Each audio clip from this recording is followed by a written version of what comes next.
Hey, what's going on everyone? Maji here, bringing you the patch notes rundown for the update of October the 9th, 2012. First up, under the graphical category, some graphical issues with the Festival of the Dead cutscenes have been fixed. The panda head customization has been altered to fix the issue where the panda patches didn't display correctly with some hairstyles. Ali Morrison is no longer stood in a crate. The roundhouse woodcutting animation now works on the miscellaneous trees. Players no longer slide through the secret lair door when it's closed in the Some Like It Cold quest. They fixed an issue with the Bando's War Shield Defend animation. The Botany Bay trial announcer animations have been tweaked slightly. The Carius no longer looks like a sword with an aura activated. The Alcarid General Store now has a minimap and a world map icon. Shields will no longer render strangely around the Grand Exchange booth, and finally under the graphical category, the Blazing Flameberg now overrides all Lucky God Sword variants and the Ceradoman Sword.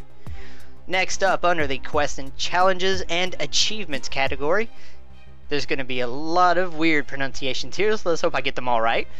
The Enchanted Key no longer directs players inside a cliff near Alcarid. The History of the Caridi-Ib object has an updated destroy message post-quest to detail where it can be found after the quest. They fixed an issue with the Legends Quest demon Nezikined spawning multiple times during the quest.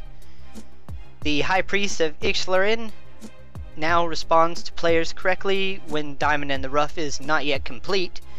They've corrected a minor typo in Zimoragel's notes, and they've corrected several minor typos with the Rocking Out quest. They reworded Rufus' dialogue in the Great Brain Robbery, and they've corrected a grammatical error in Professor Manglethorpe's chat. A typo in the Some Like It Cold quest has been corrected, and they fixed some typos in Nung's chat from the Recipe for Disaster quest. Whew, that was difficult. Now next up under the skills and the minigames category, first up, the introductory message about how to use the Fish Flinger side panel no longer appears on every single game. Thank God that is finally fixed. Ratings are now consistently reset when a new Fish Flingers game starts. The number of big fish caught in Fish Flingers will now display correctly. Players are no longer penalized for helping others with their big fish. Don't know why they would be penalized in the first place, but okay.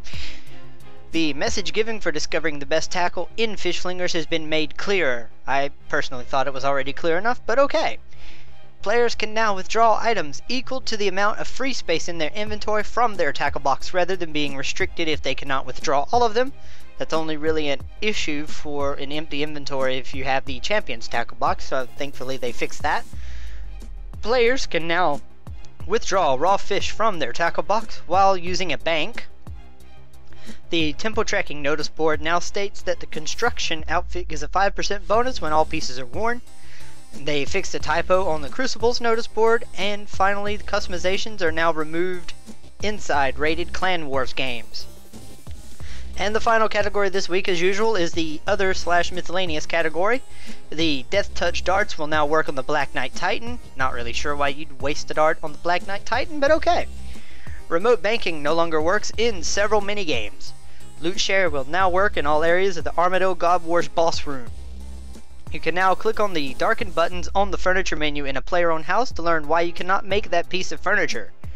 Assisting a player fletching bloodwood logs will now correctly award experience to the assister.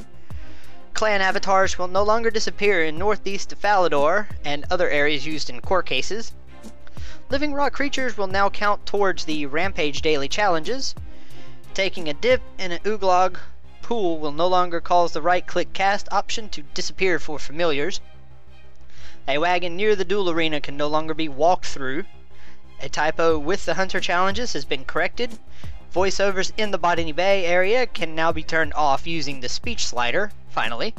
And finally this week, Valerio no longer has his listen and talk to options the wrong way around.